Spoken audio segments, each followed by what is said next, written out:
all have stories. And as human beings, we relate to each other through stories. And we relate internally to our story. I went into this place of beauty and peace, and then something horrible happened and I forgot it, and how do I stay there? Just stop telling the story. Just return to the subject. Hello and welcome to Gangaji's podcast, Being Yourself. My name is Barbara Denenpont. I am going to do something a little bit different this month. Of course, I love bringing you the archival recordings because I know how they are so relatable to each of us.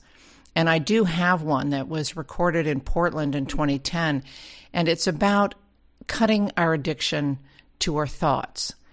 But also, I couldn't exactly make up my mind, so I wanted to share with you a second piece that actually was a letter that came to Gangaji and to the foundation from a prisoner who's part of our Freedom Inside course.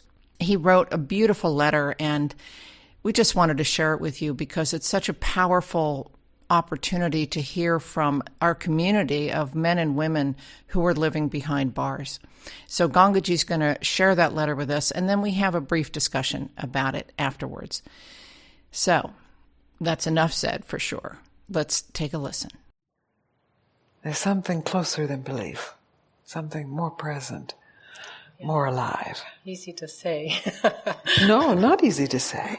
Impossible to say unless you actually are willing to realize it. Yeah.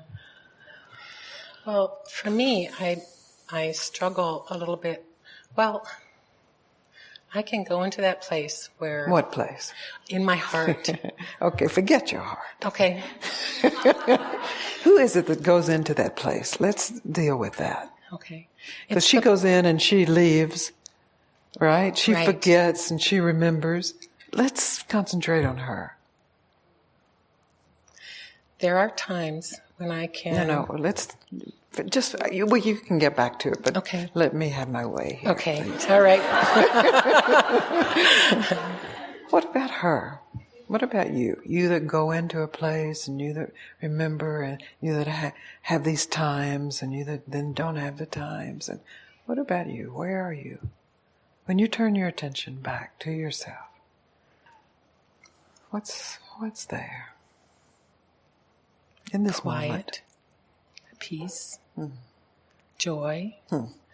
Looking out and knowing that everything is as it should be.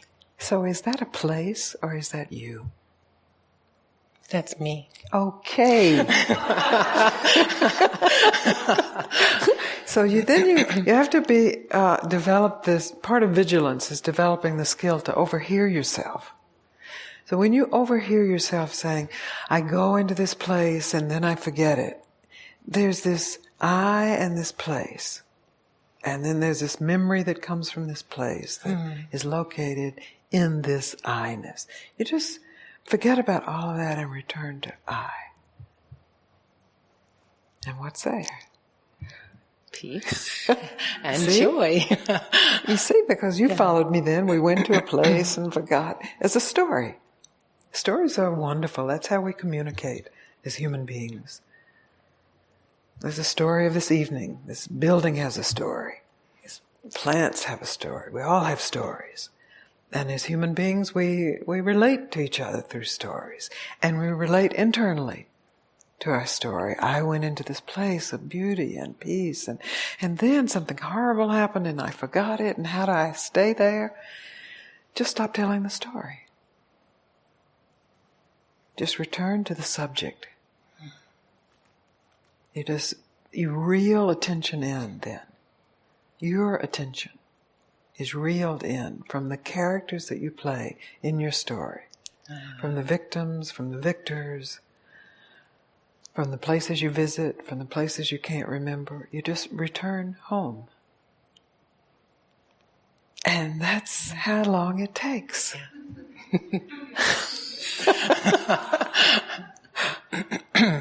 But of course, since we are so attuned to stories, and since we are entertained by stories, our internal stories and external stories. That's a big force to pull us seemingly away from home. Mm-hmm. So this has to be this willingness to stay at home, no matter what story comes. Not forever, but the willingness to be forever. I love a good story. I read books, I go to movies, I listen to your story, I tell my story. But I know I'm hearing that at home. I can be terrified by a story, I can cry in a story, I can be angry in a story, but it's all happening at home. It's not some other place. I don't leave myself. I don't imagine that I leave myself.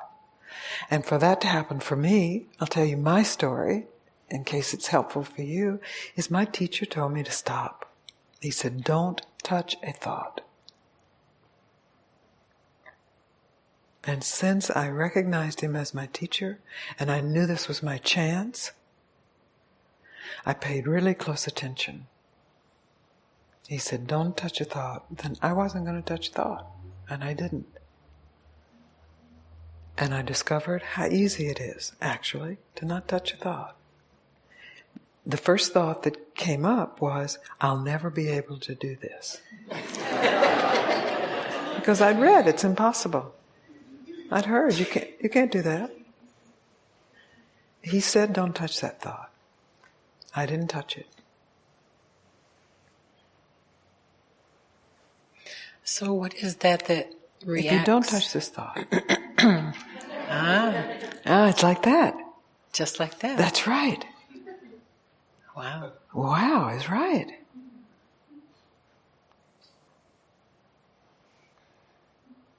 There's nothing wrong with thoughts.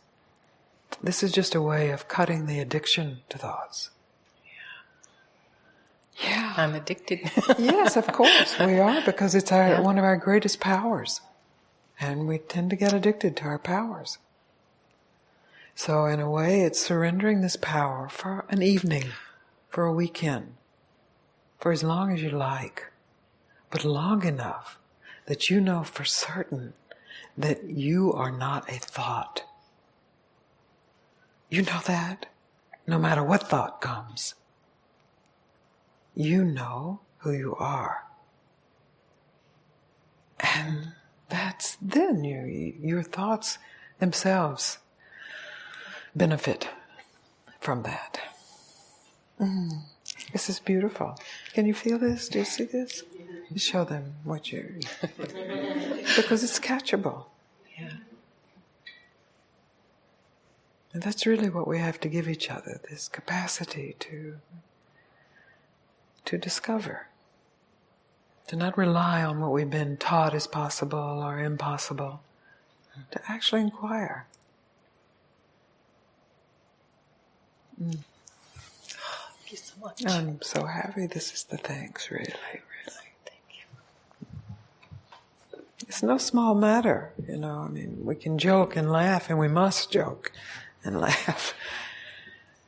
But it's huge. Because we are thinking creatures. Okay, in the back, it can come up. Yeah. Yes. Whoever's hand is up back there. And so we've been doing this for a long, long time. And we inherited it, so we have the gene for it, the genes for it. So it's part of the way we are made. So this is a huge deal. It takes overriding this huge power that we have. And there's always a thought that says, why you shouldn't do that.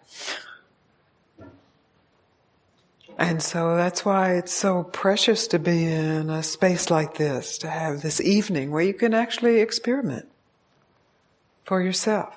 You're not required to do this. You're not required to never think again. You can if you'd like. But you are invited in to investigate how easy it is to simply stop. And when you stop, to discover what is simply, limitlessly here.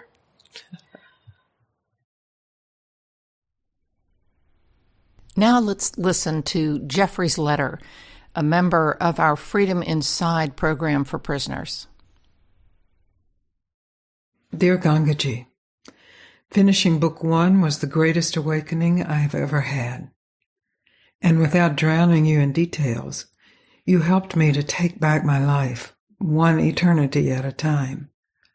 There is a space between the ticks of the second hand on a clock, in the time it takes our eyes to blink, from switching our breath from in to out, is a small window of time, and space, and quiet. Focus on these has helped me show my spirit. But changing the labels I put on things and how I view my story of pain, loss, hurt, and anger has given my heart a grip on love and peace.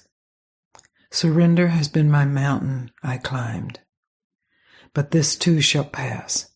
All is vapor. All is fleeting. Everything is impermanent. All our constructs will collapse eventually. Love, hope, peace, reducing the pain body of individual and collective is my goal, and I'm filled with happiness to do my part. I'm finished now after 8 months with Book 1 and was hoping for course lesson Book 2. The book Hidden Treasure I have read 2 times and passed around to numerous others to hopefully help them also. If there is another book I can read, I would love that too. Bless you all and your efforts to help those in need. Love and thoughts, Jeffrey.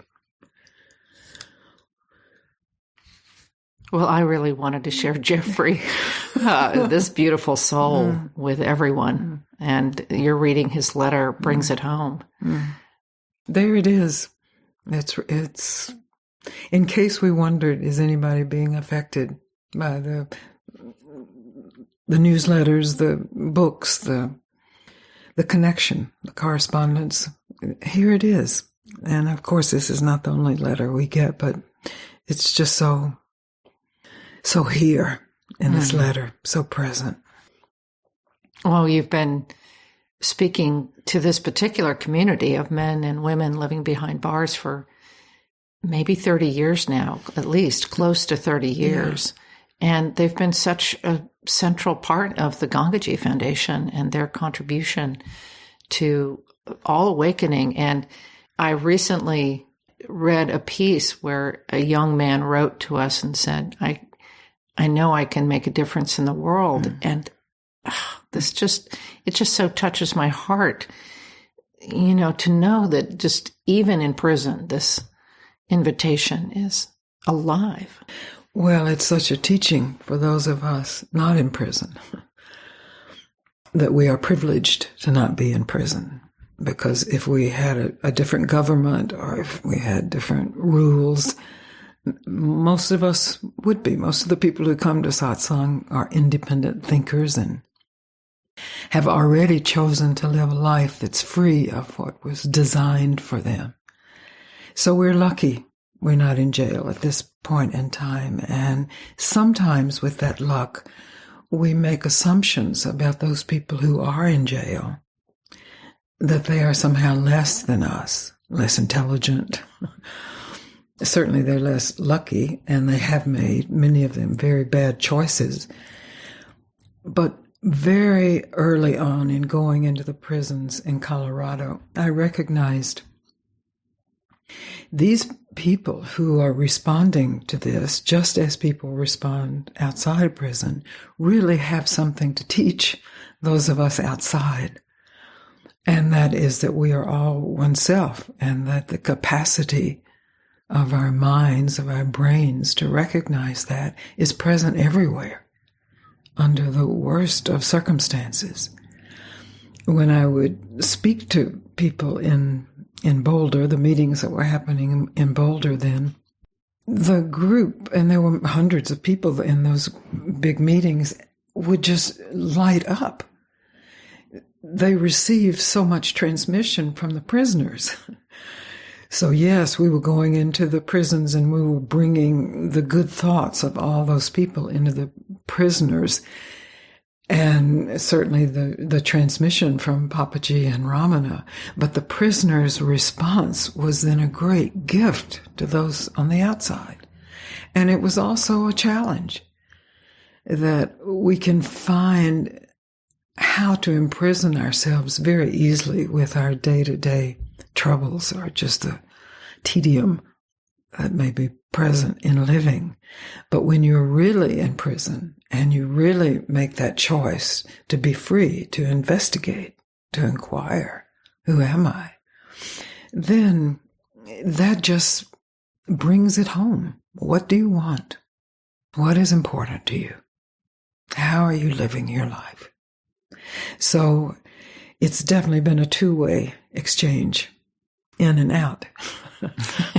Inside and outside. Yes. Well, I'm also just so grateful to this community for sustaining and working with all of us here at the foundation and making it possible.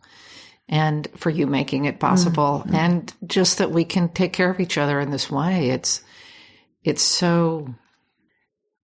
so moving to get the requests, and to see on a map of 800 prisons and maybe somebody would consider that small, but to me it's huge. It is huge. And it just represents the heart and that it's everywhere.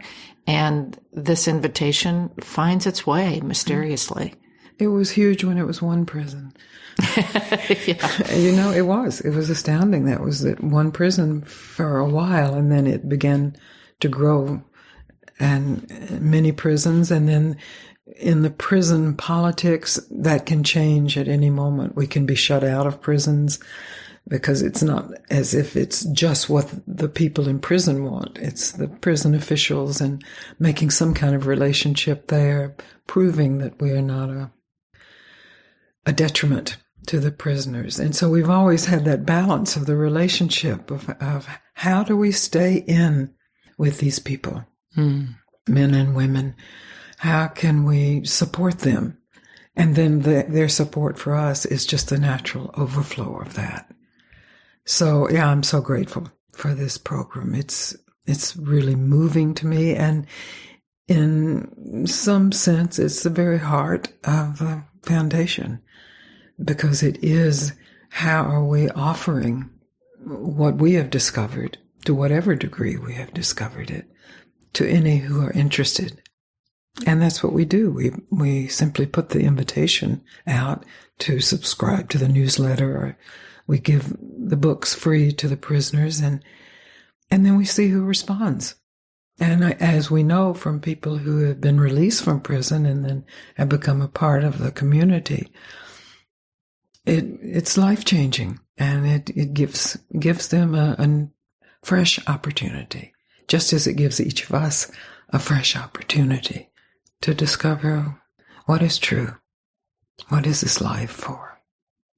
Yeah, I think what I find so powerful in Jeffrey's letter is when he says, changing the labels I put on things and how I view my story of pain, loss, hurt, and anger has given my heart a grip on love and peace. The simplicity of that. And it's also beautiful in that it doesn't say how I get rid of my story of pain. It's what my perspective is, because stories of pain and pain itself will arise. But what's the perspective? And you can see from his letter, his transmission in his letter, his perspective has been set free. A grip on love and peace. Surrender has been my mountain I climb. That's a beautiful poetic statement, because it is a mountain. It's interesting that it's the opposite, of going down into yourself. It's this mountain to climb, because it is such a challenge to open, to surrender, to really inquire. He took the challenge, and we never know who will accept the challenge. We never know what their circumstances will be, where they'll be living, what their past is, what their karma is, what their meditation is. Just to hear the invitation, and as Jeffrey has shown us, to respond. It's fantastic. I don't know if he's saying he took 8 months with book 1. Maybe. I'm finished now after 8 months with book 1. If so, that's really beautiful. Yeah. That's really living with something. Yes. Well, it is rich. I mean, the material is quite rich in those books. And it's thrilling to, just mail the packages out. These are the simple things. And yet that there's somebody receiving it on the other end, somebody who've asked for that. And so I know we can all relate to that something fell into our lives or into our lap that said, wait a minute, stop. So, yes. What a joy to serve this and be served by it. That's really how I experience it. And thank you, Jeffrey. Thank you, Jeffrey. We'll be sure to write him back and let him know. Yes. We were talking about you. What good use already. Yes. The grip on love and peace, his life now is. Yes, thank you, Jeffrey. And thank you all supporters of the prison program and volunteers. As you just said, it couldn't happen without you. Well, thanks for taking this moment and sharing this letter with the world. Well, what joy. If you were as moved as I was by Jeffrey's letter, I wanted to let you know that you can read more prisoners' letters on Gangaji's website, gangaji.org. That's GANGAJI.org.